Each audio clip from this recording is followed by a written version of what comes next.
ህንድ ውቅያኖስ አካባቢ የተለያዩ እገታዎች የተፈጸሙ ይገኛሉ። በቀይ ባህርም አካባቢ የኤርትራ ሰንደቅ ዓላማ ያውለበለበ አንድ መርከብ ደግሞ ታግቷል መባሉ ትኩረትን ስቧል። በአካባቢው እንግዲህ በተለይ በየመን ጠረፍ አካባቢ የተለያዩ መርከቦች እየታገቱ ይገኛሉ። ህንድ ደግሞ በዚህ መሀል መከራዋን እያየች ነው ተብሏል። ለምንድን ነው የሚለውንም ጭምር የምንመለከተው ነው። ከዛ በተጨማሪ ደግሞ የመካከለኛው ምስራቅ የገልፍ ሀገራት ውጥረት የአሜሪካ ጦር ከተለያዩ አካባቢዎች ጦሩን እንዲያንቀሳቀስ ማድረጉ በተለያዩ የአሜሪካ አጋሮች ዘንድ ቅሬታ ማስነሳቱና አሜሪካ እኛን መጠበቅ አትችልም የሚል ድምዳሜ እንዲደረስ እያደረገ ነው የሚለው ነገር ጠንክሮ እየመጣ ይገኛል።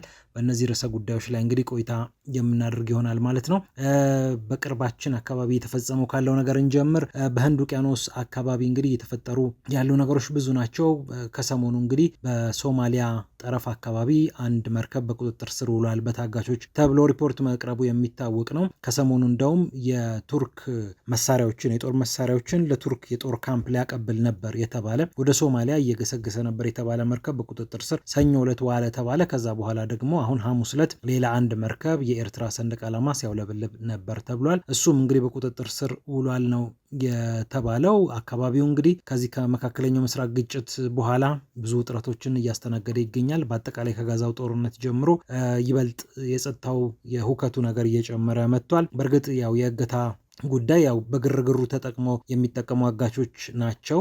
በፖሊሲ ወይም በስትራቴጂ ደረጃ ሀገራት ይህንን እየፈጸሙ ነው ማለት አይደለም። ነገር ግን የአካባቢው ግርግር ግን ለነዚህ አጋቾች ይበልጥ እየተመቻቸው መጥቷል። MT-CBU 1 ይሰኛል። የኤርትራ ሰንደቅ ዓላማን ያውለበለበ መርከብ እንደሆነ ነው የተነገረው። ነዳጅ ጭኖ እንደነበርም አርቲ ዘግቧል። በየመን ጠረፍ አካባቢ በቁጥጥር ስር ዋለ። በኤደን ባህረ ሰላጤ አካባቢ በነገራችን ላይ 20 የሚሆኑ ሰራተኞችን ይዞ እንደነበረ ነው የተነገረው። 16ቱ ደግሞ ህንዶች ናቸው። የብሪታንያው የመርከብ ንግድ ድርጅት ደግሞ ይህንን ጉዳይ አረጋግጦታል።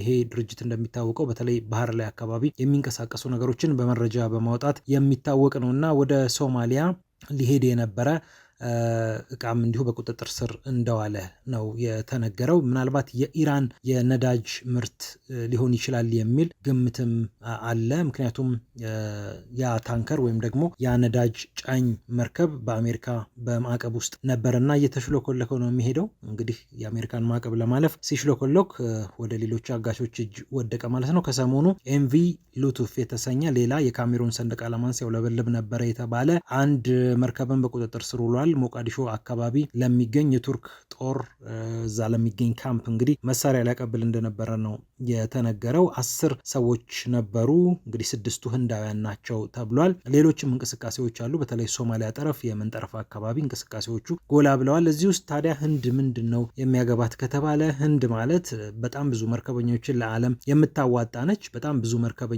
ያሏት የዓለም ሁለተኛው ሀገር እንደሆነች ይነገራል። መረጃዎች እንደሚጠቁሙት 31,936 የተመዘገቡ የመርከብ ሙያ ያላቸው መርከብን የሚያሽከረክሩም እንዲሁም ደግሞ ቴክኒሽያኖችን በአጠቃላይ መርከበኞች አሉ። እንግዲህ ከ311,000 በላይ መርከበኞች ያሏት ሀገር በመሆኗ ምክንያት የተለያዩ መርከቦች እንግዲህ ይገዛሉ፣ ይሸጣሉ። በዛ መሀል ባለሙያ ነው የሚቀጥሩት። ባለሙያዎቹ ሲቀጥሩ ደግሞ ህንዳውያን ይሆናሉና ይሄ የመካከለኛው ምስራቅ ጦርነት ከተጀመረ በኋላ ደግሞ ከተጎዱ ዜጎች መካከል የህንድ ዜጎች ይጠቀሳሉ። ወደ 10 የሚሆኑ የህንድ መርከበኞች ህይወታቸው አልፏል።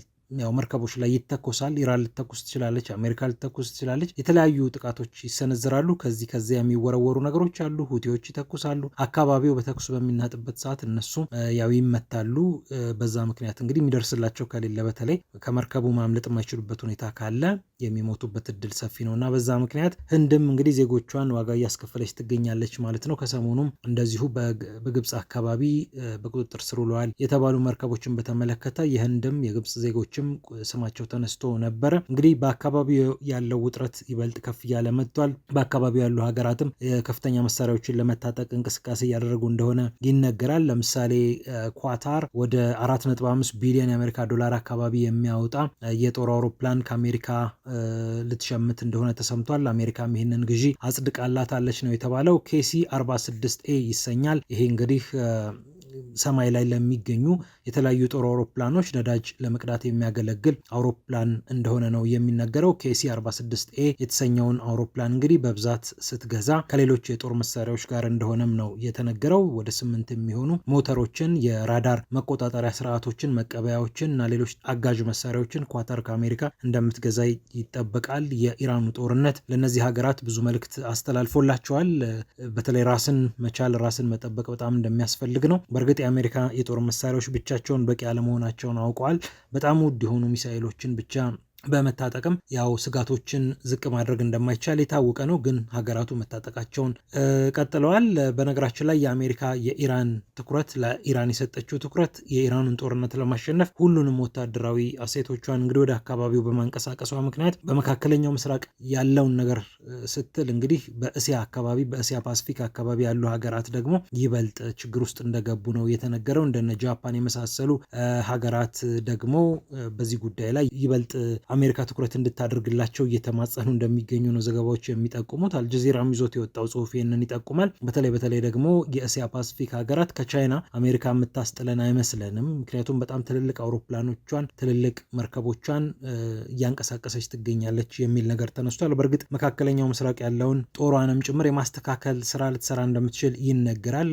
በውጭ ሀገራት ያሏትን ወታደሮች ቁጥር ልትቀንስ ትችላለች አሜሪካ። ለምሳሌ ከጀርመን 5000 ጦር ቀንሳለሁ ብላ መናገሯም የሚታወቅ ነው። ለፖላንድ ልካለሁ ብላ የነበረውን የጦር ሰራዊት ቁጥርም እቀንሳለሁ ብላ እንደነበር የሚታወቅ ነው እና በተለይ ደቡብ ኮሪያ ደግሞ ታይድ የተሰኘው የአየር መከላከያ ስርዓት ተነቅሎ ተወስዶብኛል ብላ ስጋቷን ስትገልጽ ነበር። እነዚህ ሀገራት እንግዲህ እነዚህን ቅያሜዎች እነዚህን ስጋቶች ለአሜሪካ እያጋሩ እንደሚገኙ ነው እንግዲህ ዘገባዎች የሚጠቁሙት።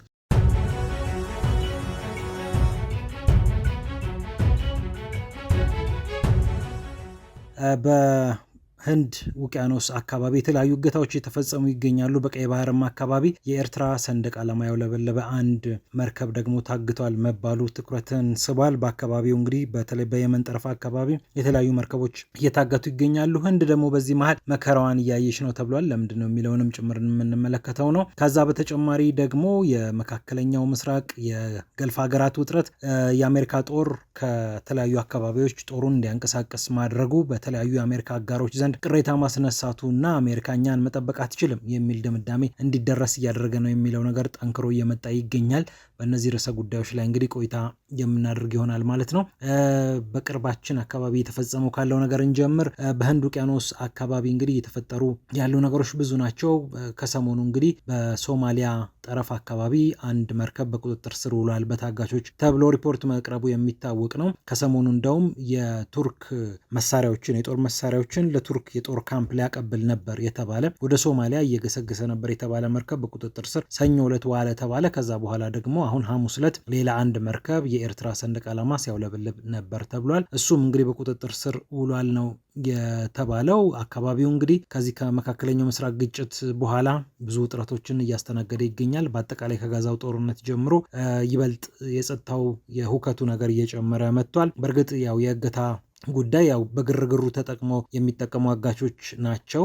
በፖሊሲ ወይም በስትራቴጂ ደረጃ ሀገራት ይህንን እየፈጸሙ ነው ማለት አይደለም። ነገር ግን የአካባቢው ግርግር ግን ለነዚህ አጋቾች ይበልጥ እየተመቻቸው መጥቷል። MT-CBU 1 ይሰኛል። የኤርትራ ሰንደቅ ዓላማን ያውለበለበ መርከብ እንደሆነ ነው የተነገረው። ነዳጅ ጭኖ እንደነበርም አርቲ ዘግቧል። በየመን ጠረፍ አካባቢ በቁጥጥር ስር ዋለ። በኤደን ባህረ ሰላጤ አካባቢ በነገራችን ላይ 20 የሚሆኑ ሰራተኞችን ይዞ እንደነበረ ነው የተነገረው። 16ቱ ደግሞ ህንዶች ናቸው። የብሪታንያው የመርከብ ንግድ ድርጅት ደግሞ ይህንን ጉዳይ አረጋግጦታል።